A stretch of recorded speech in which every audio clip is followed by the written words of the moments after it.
versus John. Game 1. Duel.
Game 2.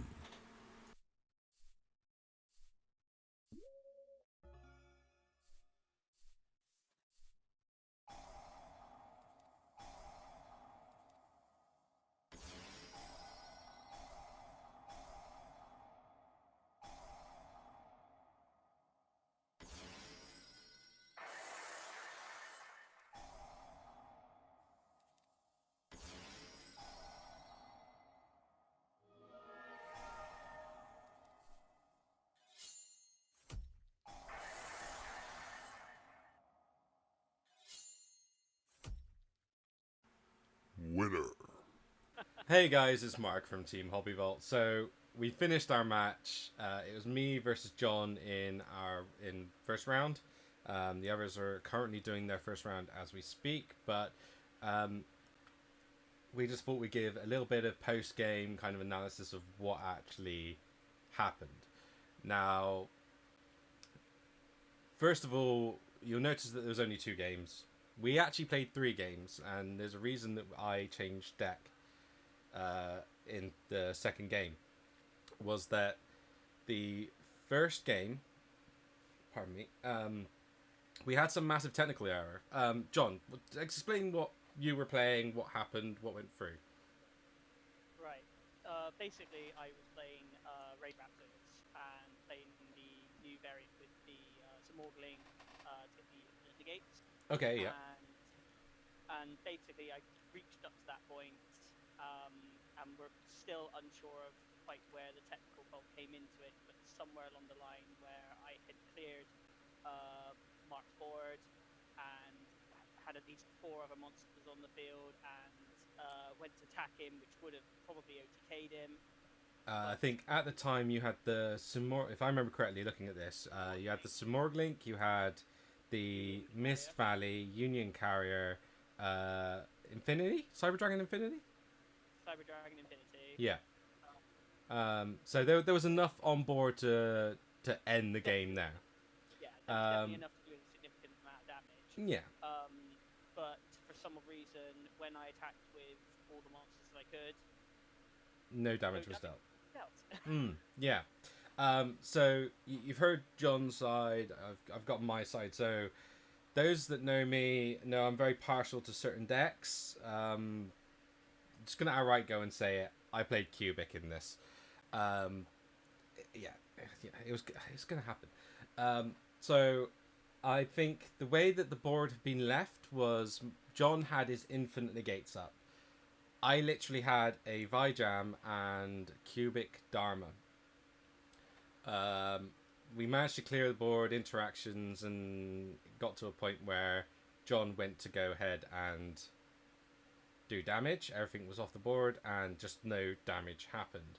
Dharma does have an effect where battles involving cubic monsters, you take no damage, but there wasn't anything on board, so it literally can't have been that. So game one, we just put down to a technical error. We cleared it and just said, yeah, we'll just move on to game two and change out our deck and then move around that way. But yeah, so that was interesting. I think there was a bit of interesting interaction there with the Vijam. of the cubic seed, or the cubic seed even. Whereas, because it's not an activated effect to protect itself, Yes. so I was able to maintain that on the board and then just kind of rebuild my hand.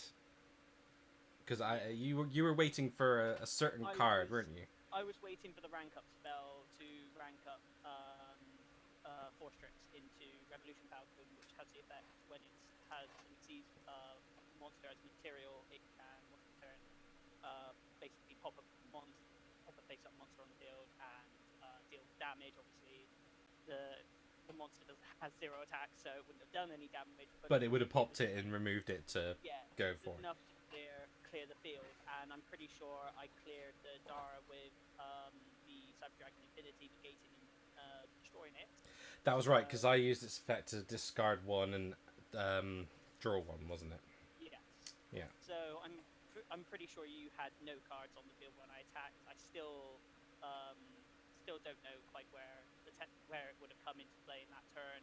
Mm-hmm. Because I'm pretty sure all I would have activated was the rank up spell and Revolution Falcon, Cyber Dragon. I'm pretty sure none of those have got a clause in it saying no damage can be dealt. Going back over.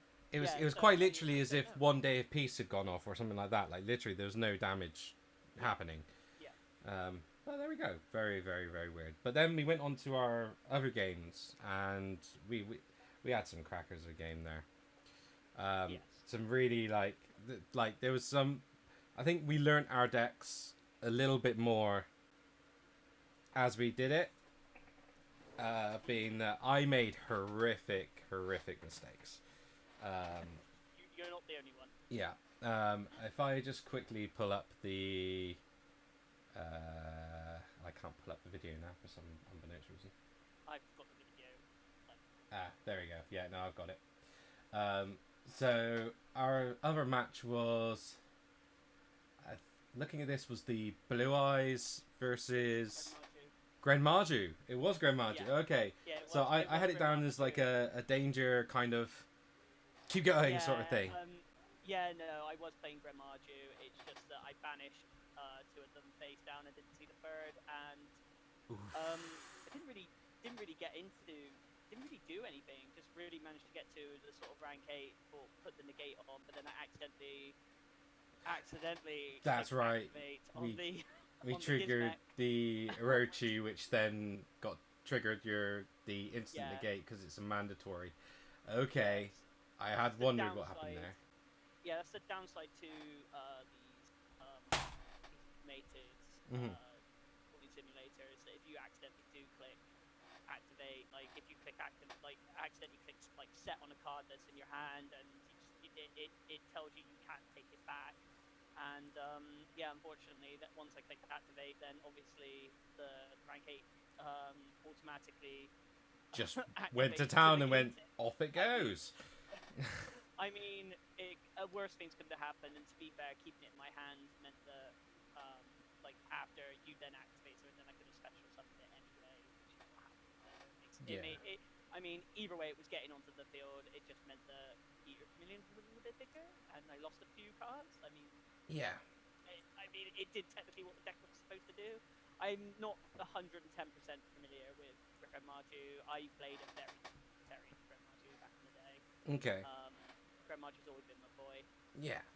So, what would be your ideal build of Grenmaju at the moment? Are you leaning more towards the danger build like this one, or would you be more Castle Stromberg, or would you be doing your banished deck that we know you for?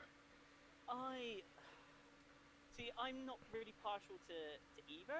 I mean, when I was playing Grenmaju, I played a Lightsworn Chaos build, which obviously a lot of people would probably go, why the hell is Grenmaju in there? But the build I was playing was it banished everything so quickly that it meant that Grenmaju was just another big beat stick to have on top. That you could just go normal summon? Yeah, I mean, after you do anything else, just go, right, cool, yep, I've linked now, excellent, good stuff, and then, oh look, just have this, like, 12k stick on the field as well. Jesus. But Jesus. I mean, the only reason I don't play Grenmaju in my other it's kind of a bit of a brick now, being in the main deck, and Zoroboros is kind of the extra deck version. Yeah. And he's optional. Yeah. So you don't have to draw into him and be like, oh, I've got no way of summoning this. So yeah, I'm more partial to Zoroboros over Grenmarju, but Grenmarju's It still can be a big boy, but there is... I think part of the problem with Grenmarju, because I played around with the idea of playing it for a little bit. I was looking at the Castle Stromberg version. Yes, it works. Yes, it does things. Just Grenmarju isn't searchable. I mean, you could search for it, but like... you could summon him straight out from the deck, actually, if you play the right cards. I used to play Red Resonator to go into the Fire Fist synchro, which special summons fire monsters straight out of the deck, and you can special summon them straight out of the deck. That's gross. So... That is fantastic. That is absolutely fantastic. So it's always great. Like, oh, you didn't have Grenmarju in your hand. It's okay. I can go straight for the synchro summon, do that. You know, if you've already activated Pot of Desires, he's on 4K. It's just big. Yo, that's nuts. That's just nuts. Yeah, he may not be searchable, but he's definitely definitely summonable. Christ. Oh. So I'm just looking as the video goes on in the background, and so it's gone on to my turn. I goofed so bad here. So bad. So not only did we know that John's Gizmek got instantly negated because of the Xyz, I played straight into that with what I wanted to do, and lost a Foolish Burial, I believe it was, Yes. looking at this, and then was like, oh, what do I do? I ended up looking at this, making a board of Underclock and Alternative Blue Eyes. So sorry, I'm playing Blue Eyes Turbo, Rank 8 Turbo to a degree here, and I'll explain more of that in a second. But I just completely goofed it. You recovered very well, though. I recovered very well. My main thing was that I knew that I wasn't going to get rid of Eater of Millions. That because I had no other way of getting around Eater of Millions. Like, if I went in as for a barrage attack at it, I would have just lost because it would have banished whatever I had. That was the thing. But I ended up with Underclock, and then I put the Alternative in the wrong zone.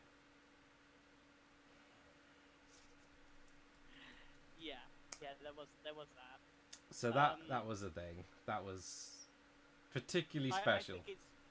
I think it's safe to say we both played that game very poorly. Yeah. So I'm just gonna turbo through a little bit here. Oh damn! You got the Super Poly. I did open the Super Poly, but no way to activate it. Oh no! Really? Because I had no cost. Oh, that's true. Yeah, I keep forgetting came Super in Poly's at a the discard. It just came at the wrong time. I mean, otherwise that would have been. That would have been it. But unfortunately, with no way of activating its cost, it's just a dead bug. I mean, otherwise, yeah. yeah. That would definitely been it. I mean, otherwise, I think I probably could have shut you down that turn, and I don't think you. How much life points were you on? So I was on 4,550. Yeah. So yeah, you probably wouldn't have survived that turn if I'd had a way of. If you had the literally as we can see as the video carries on, like my only option was to summon Levianeer. I could have then summoned something else by using the detach off of Draglubion. I don't know if you can see in my hand, I've got Return of the Dragon Lords in there to kind of resummon anything back, which would be quite nice. But the whole point of this deck, as I said, is rank 8 turbo. And this is what I actually... Not quite this version. I played Danger, Thunder, Numeron Turbo at YCS London because there was Dingirsus everywhere. And people kept leaving them in attack position. They weren't putting them in defense. So my instant thing was, well, if they're leaving them in attack position, why don't I just try and special out and get them to get as much negates off as possible, and then just turbo into Numeron and just smack them. Like, the thing with Numeron is, when it detaches, it gains 1,000 for every rank on the field. So, if you summon it through Draglubion, you've already got a rank 8. Numeron is a rank 1, I think it's treated as. I believe so, yeah. And then Dingirsu's another 8, so you're looking at 16,000, 17,000, something like that. You just go... Big boof. So yeah, that's kind of what I was trying to win for. But yeah, like,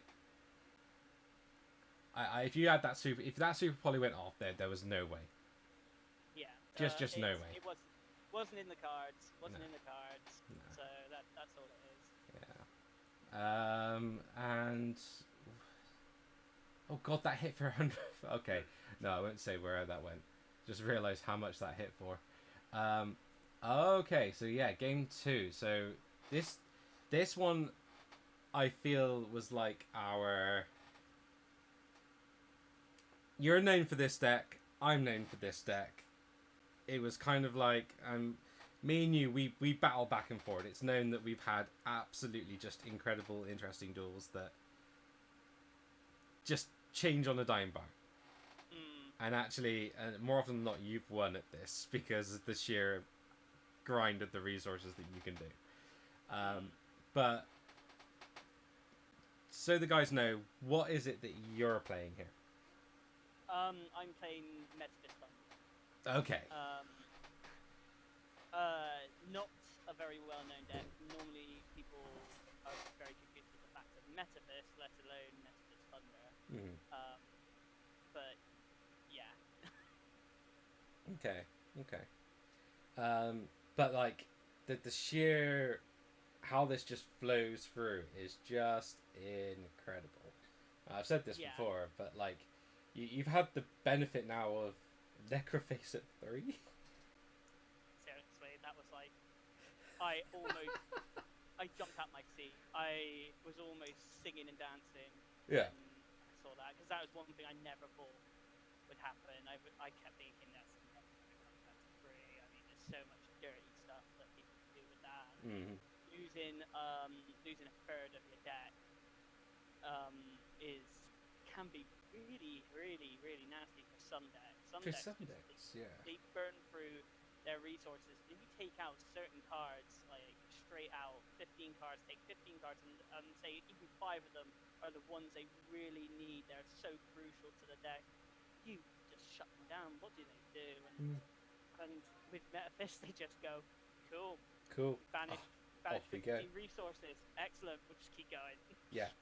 Yeah, and I we see this in video because I think you open up turn 1, don't you? But yeah, and I open up poorly.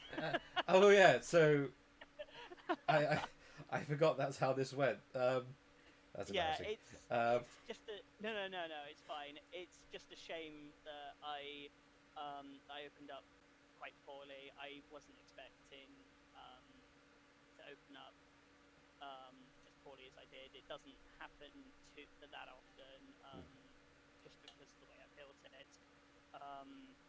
But yeah. I mean, you like before when we played like actually at locals and things, you have popped off. Like this bricking is like once in a blue moon at best, I would imagine. Yeah, no, it is very once in a blue moon. But when it happens, it hurts. This isn't okay.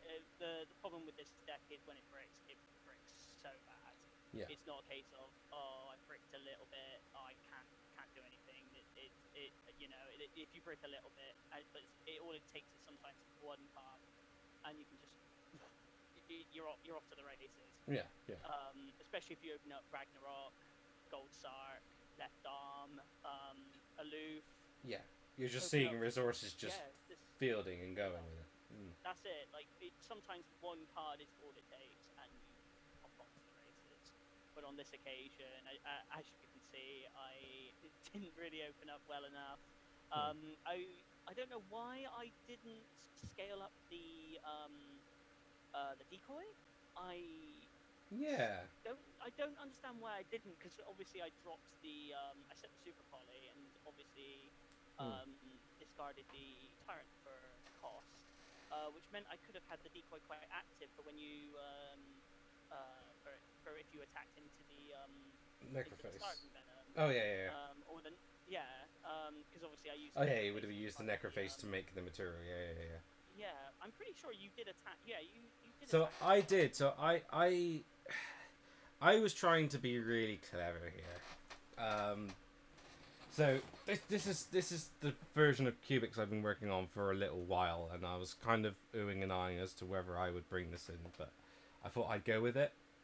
So kind of it's kind of future proof slightly as well, because it uses Magician Souls, so you know, like later on it could go and do other things. But this was actually a hand where things were just absolutely ridiculous. So I think I resolved 2 karmas in this turn. I believe you did. Yes.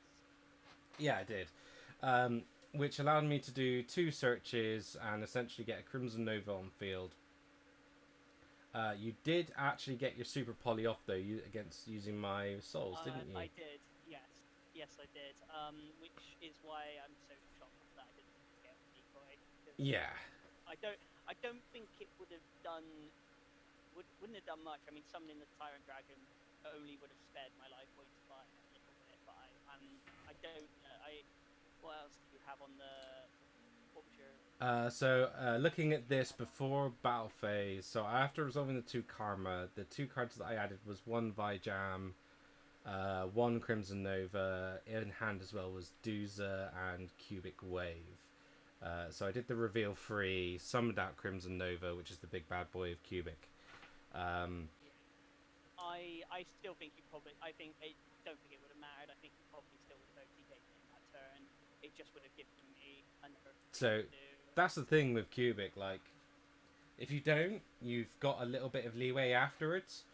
The reason I say that is because I think I ended the field with Crimson Nova, Duza, which sent Unification. So I went in for the attack. And Starving Venom tried to activate its effect, but couldn't resolve it for Crimson Nova, could it? Because it needs to be...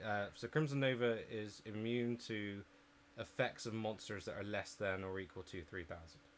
Yes. And of course I powered Crimson Nova up to 6,000, so it went boop, and then triggered effects to attack again, and just went smack.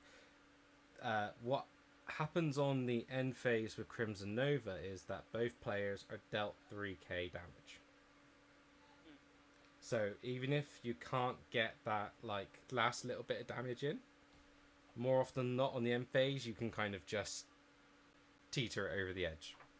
Yeah, which is what would have happened even if Decoy would have summoned Tyrant Dragon.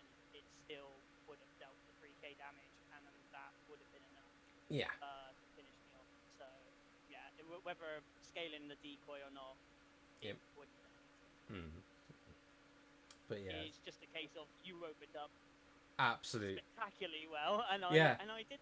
Like, so I've never seen this deck open up to that level. The only time I ever did was when I played Yatan in not the just gone, but the previous one about a year and a bit ago. Bar one Salad player, and this is when Salad had literally come out that week. I burned them all for time. just it happened. Spectacular.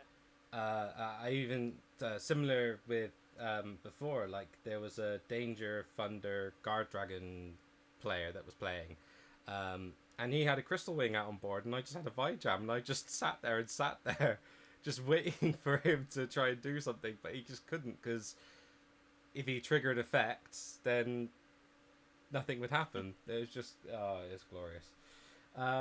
But yeah, so that was our 2 rounds. Obviously, we had that one that just didn't quite Round. go. I'm gonna put that down to technical difficulty. I think Yeah, when we put it on the I scoreboard, we totally get counted it as a win towards yourself because it was evident that that was your game at that point. Yeah, I had the infinite negate loop, Yeah, and I was literally just at that point just negate, negate, negate, negate. yeah. It just that's And I that's just, nuts how that works. Like, yeah, I can honestly see Thunderbird getting banned at some point. I yeah, don't. Smorgly, I think it's fine. What it does is fine. Yes, it can do some really silly things. Apex Avion, fine. I think its negate is. I mean, it wasn't exactly like nutty. It was still a bit nutty in Pendulum back in yeah, the day, but it's not like it was broken. yeah. It But was it now was it was you could play around it a bit when it was in yeah, Pendulum, but whereas this is this just is silly. yeah, just This back is and silly. forth, Like back and forth. I know that obviously it can be dealt. You can get around it. I mean, you can beat like once the Thunderbirds destroyed by battle, it's fine. You've broken the loop. It's if you can even get to a point of getting a monster. It's getting a single monster on board that can just go, yeah. But Yeah. if there's some more links up on there, it's not going to happen anyway, you know. But yeah, It's silly. I can see Thunderbird getting banned at some point, and I kind of hope it does. But until then, Raid Raptors are a bit silly because they can do that. yeah. But like all credit to it. I've like Raid Raptors. It's good that they've got the support that they've got because they, just here all the time. I love Raid Yeah, Raptors. I love Raid. I've been playing. I played Raid Raptors years ago. I got the whole deck course like years ago, and now the fact that because of Y strict Tripulanius is such an expensive card, and that's Yeah. No, I wouldn't want to be buying those at the moment. Jesus. Just like I need to But get in yeah. the market to get Magician Souls. I just no. Bad. Yeah, bad. Oh, right. Well, John, thank you for the games. Good luck with the rest of yours. Yes, and good luck with yours. And I hope to showcase some proper Metafist Thunder stuff in some of the other rounds. I'm sure it will happen. Like, the people are going to love it when they see it. Because I'm always in awe. Because I'm like, what do you mean it's just done this? You know? Like, I just try to play around all of this. And all of a sudden you just... Yeah. Anyway. Alright, dude. Well, I'll catch you a bit later. We'll see what happens for the rest of the rounds. Brilliant. Take it steady, bro.